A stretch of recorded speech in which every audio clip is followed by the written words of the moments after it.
देश भर में लगातार हिंदुओं को एकजुट करने का सिलसिला जारी है। फिर चाहे बागेश्वर धाम के धीरेन्द्र शास्त्री हो या देवकीनंदन ठाकुर हो या अन्य संत हो, हर कोई संत आज हिंदुओं को एकजुट करने में लगा है। आखिरकार माजरा क्या है, क्यों हिंदुओं को एकजुट करने की कवायद शुरू हुई है, यह हम जानने के लिए आज भारत 24 के साथ खास मेहमान धर्म रत्न विजेता, इंटरनेशनल अवार्ड विजेता स्वामी बलरामाचार्य जी महाराज भारत 24 के साथ मौजूद हैं। उनसे हम जानेंगे। सबसे पहले तो महाराज जी आपका बहुत बहुत स्वागत है भारत 24 में। राधे राधे। क्या लगता है महाराज जी, हिंदुओं को एकजुट करने की आवश्यकता क्यों पड़ी है? देखिए, ऐसा है, एक रहेंगे सेफ रहेंगे जी। क्योंकि हमारे प्रधानमंत्री जी ने भी ये बात कही है। और मेरा मानना ये है कि अगर हम एकजुट होकर के कार्य करेंगे तो कोई हमें हरा नहीं सकता। हम ब्राह्मण भाई, क्षत्रिय भाई, वैश्य भाई, शूद्र भाई एक हैं। हमें एक होने की आवश्यकता है। अगर हम एक रहेंगे तो एक साथ चलेंगे तो अच्छे अच्छे हमें देख करके कांपेंगे, भयभीत होंगे और डरेंगे और आंख उठा करके भी हमारे बहन बेटियों की ओर नहीं देखेंगे।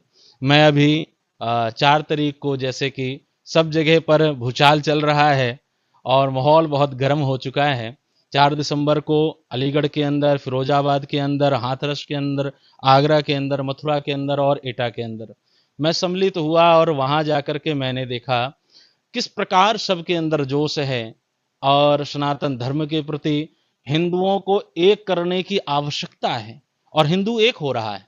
मुझे तो प्रसन्नता इस बात की है कि एक बार हमने गर्जना की, एक बार पुकारा तो लाखों नहीं करोड़ों हिंदू वहां पहुंच करके रामलीला मैदान में अपनी उपस्थिति दर्ज की, वाणी को सुना और एकत्रित होकर के जो बांग्लादेश के ऊपर, बांग्लादेश इस समय पर कार्य कर रहा है, हिंदुओं के साथ अत्याचार कर रहा है। हमारे इस्कॉन के श्री चिन्मय कृष्णदास प्रभु जो इस समय कारावास में बंद हैं, 25 तारीख की यह घटना और 28 तारीख के दिन दो जो उनके प्रेमी जन भक्तगण वहां पहुंचे प्रसादम लेकर के, उनको भी बंद कर लिया गया। तो विचार कीजिए कि क्या स्थिति इस समय बांग्लादेश में चल रही है, कहीं ये भारत में ना हो। इसलिए हमें एक होना पड़ेगा और आप सभी शेर नहीं बब्बर शेर हैं हिंदू भाई बहन, और आपको इकट्ठे होना पड़ेगा। एक विरोधी खेमा लगातार यह कहता है महाराज जी कि आप तो संत हैं, संतों को राजनीति की क्या आवश्यकता। योगी जी कहते हैं कटेंगे तो बटेंगे, तो कहीं ना कहीं उसी तरीके से लगभग आपका भी बयान उसी तरीके का है। तो महाराज जी आखिरकार संतों को जो आवश्यकता राजनीति की क्यों पड़ी? और बांग्लादेश का जहां तक प्रश्न है, तो सरकार से आप क्यों नहीं कहते? सरकार फुल मेचोरिटी में है, केंद्र में हो या प्रदेश में हो, तमाम प्रदेशों में भारतीय जनता पार्टी की सरकार है। क्यों बांग्लादेश के ऊपर डिप्लोमेटिक दबाव क्यों नहीं बनाया जा रहा? क्यों उनकी आर्थिक सहायताएं बंद की नहीं जा रही? क्योंकि कहीं ना कहीं जो विपक्ष है देश में, वो इस बात को कहता है कि ये जानबूझकर प्रोपगंडा रचा जा रहा है। तो ये प्रोपगंडा है या वास्तविकता में हिंदू को एक करने की कवायद आखिरकार क्यों पड़ गई? देखिए, मैं भारत 24 के माध्यम से बताना चाहता हूं कि जो विपक्ष बार बार टिप्पणी करता है, सरकार भले ही भारतीय जनता पार्टी की है लेकिन धर्म पहले। संत कभी ऐसा मार्ग नहीं बताते कि आप हिंसा करें, लेकिन मुझे आप ये बताइए, जब बहन बेटियों के साथ अत्याचार होता है तो क्या आपका खून नहीं खौलता? क्या आपके मन में पीड़ा नहीं होती? आज बांग्लादेश के अंदर जो कार्य हो रहा है, इतना अत्याचार बढ़ चुका है। मां मनसा देवी मंदिर के अंदर आगजली हो रही है। दुर्गा पूजा के समय जब विसर्जन करने जा रहे हैं, उस समय तलवारें लाठियां निकल रही हैं। तो विचार करिए कि हमारे देवी देवताओं को क्यों टारगेट किया जा रहा है।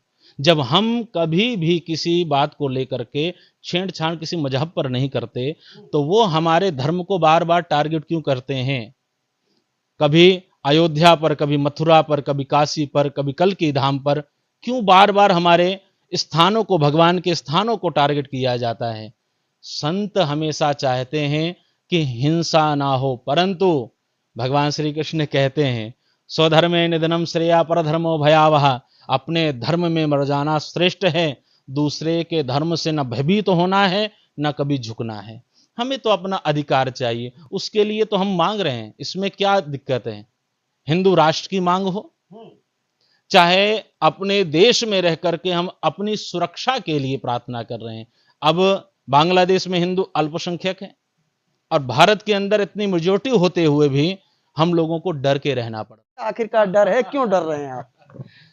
देखिए, ऐसा है, जिनकी संस्कृति में बाल्यावस्था से गौ को काटना सिखाया जा रहा हो, हिंदू धर्म में गौ को रोटी दी जाती है और अन्य मजहबों में रोटी के साथ गौमांस खाया जाता है, गौमांस को लोग भक्षण करते हैं। बताइए कि भाईचारा इसमें कहां दिखाई देता है? बहुत सारे मुस्लिम ऐसे भी हैं जो नॉनवेज नहीं खाते। देखिए, ऐसा है, जिस प्रकार से अभी मैं एक वीडियो सुन रहा था, वहां एक सिया सुन्नी वाली बात आई, तो उसमें थूक जिहाद, मूत्र जिहाद आपके माध्यम से, मीडिया के माध्यम से भी मैंने देखा, जो तीव्रता से बढ़ रहा है। और कुंभ में यह फैसला भी लिया गया, निर्णय भी लिया गया है कि वहां पर गैर हिंदू प्रवेश वर्जित है, उनको प्रवेश नहीं दिया जाएगा, क्योंकि कुंभ पर्व हमारा है, उसमें शुद्धता का नियम रखना, पालन करना, ये हमारा कर्तव्य है। तो वही बात है, मेरे अंगने में तुम्हारा क्या काम है। अच्छा सर, ये भी बता दीजिए महाराज जी, क्योंकि योगी जी इस समय उत्तर प्रदेश के मुख्यमंत्री हैं और लगातार संतों का जिस तरीके से एक्टिव होना ये देखा जा रहा है, चाहे देवकीनंदन ठाकुर हो या धीरेन्द्र शास्त्री जी हो, अनिरुद्धाचार्य हो, आप हो, तमाम जो संत हैं वो इस समय बिल्कुल मुखर होकर बात कर रहे हैं। तो आगे जो वृंदावन से जो यात्रा निकलने वाली है धीरेन्द्र शास्त्री जी की, उसके लिए क्या तैयारियां हैं और आखिरकार मोटिव क्या है? और लगातार मथुरा के अंदर, क्योंकि आप मथुरा से बिलोंग करते हैं, मथुरा में श्री कृष्ण जन्मभूमि का भी लगातार जिक्र किया जा रहा है, तो आखिरकार आगे होने क्या वाला है, संत लोग करने क्या वाले हैं? अभी आप पूज्य श्री धीरेन्द्र शास्त्री जी महाराज बागेश्वर धाम सरकार के बारे में कह रहे थे।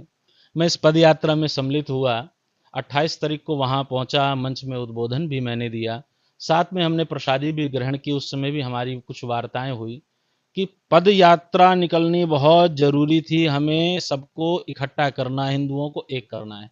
और अगली यात्रा, ये मैं आपके माध्यम से बताना चाहूंगा, वृंदावन से दिल्ली की ओर रहेगी और 2025 में महाकुंभ के बाद ये घोषणा होगी। तारीख तो मैं आज नहीं बताऊंगा, लेकिन लेकिन महाकुंभ के बाद यह यात्रा होगी। और विश्राम दिवस में ओरछा में मैं उनके साथ में था। बहुत सुंदर सफल यात्रा रही और जो हमने सोचा था वो यात्रा का परिणाम हमें दिखाई दे रहा है। योगी जी ने जैसे कि बात कही, मैं तो ये चाहता हूं कि आने वाले समय में हमारे योगी जी प्रधानमंत्री भी बने, क्योंकि देखिए पहले समय में जब राजा महाराजा थे तो अपने साथ राजपुरोहित रखते थे, गुरुजन उनके साथ में रहते थे। वशिष्ठ जी महाराज की आज्ञा लेकर के ही दशरथ जी कोई भी कार्य करते थे, राम जी कोई भी कार्य करते थे, सपोर्टिंग रोल में रहते थे। आज तो राजा आप बन रहे हैं। ऐसा मैं नहीं कह रहा, विपक्ष कह रहा है कि लगातार, जो सीधा सवाल है और आखिरी सवाल है, लगातार विपक्ष ये कहता है संत को क्या आवश्यकता है सत्ता की, तो आखिरकार सत्ता से संत को मोह क्यों? आपका काम तो पूजा करने का है, आप पूजा करें, उपदेश दें, लोगों को अच्छे संदेश दें, आपको राजनीति की क्या आवश्यकता? मैंने इसमें राजनीति की बात नहीं कही, ना हमें कुर्सी का कोई लालच है। सबसे बड़ी बात यह है कि हम योगी जी को प्रधानमंत्री बनाने की बात कही। देखिए, योगी जी हमारे क्या हैं, जिन्होंने जीवन में इंद्रियों को जीता है। देखिए, बात को गंभीरता से सोचना है। हमारे प्रधानमंत्री जी के अंदर भी एक योगी जी छुपे हुए हैं, जिन्होंने उस परिश्रम के द्वारा धन का संचय न करके केवल और केवल हिंदू राष्ट्र के लिए काम किया है, सनातन धर्म के लिए काम किया है, सबको जोड़ने का काम किया है। तो मेरा तो मानना यही है कि जो सबको जोड़ने का काम करे वह संत है। संत की परिभाषा है जो सबको लेकर के चले और सबको साथ लेकर के आगे बढ़े, सबका कल्याण चाहे, वही संत होता है। धन्यवाद महाराज जी, हमसे बात करने के लिए। बहुत बहुत शुभकामनाएं आगामी पद यात्रा के लिए आपको। और ये थे हमारे साथ धर्म रत्न विजेता, इंटरनेशनल अवार्ड विजेता स्वामी बलरामाचार्य जी महाराज, जिन्हें आप सुन रहे थे। तमाम सवालों के बेबाकी से जवाब दिए और कहीं ना कहीं बागेश्वर धाम के सर्वे सर्वा आचार्य धीरेन्द्र कृष्ण शास्त्री जी के साथ पदयात्रा में शामिल हुए। और अब आगामी जो पदयात्रा है वो महाकुंभ के बाद वृंदावन से दिल्ली की ओर कूच करने जा रही है। मकसद साफ है, हिंदू एकता का, लेकिन कहीं ना कहीं इस हिंदू एकता की पदयात्रा को विपक्षी पचा नहीं पा रहे हैं और लगातार बयानबाजी का दौर भी जारी है। अब ऐसे में यह पदयात्रा क्या रंग लाएगी यह तो आने वाला वक्त बताएगा, लेकिन फिलहाल देश में संतों का हल्ला बोल जारी है। फिलहाल इस खास इंटरव्यू में इतना ही। सहयोगी मयंक शर्मा के साथ मैं देवाशीष शर्मा, भारत 24 के लिए एक विशेष संवाद।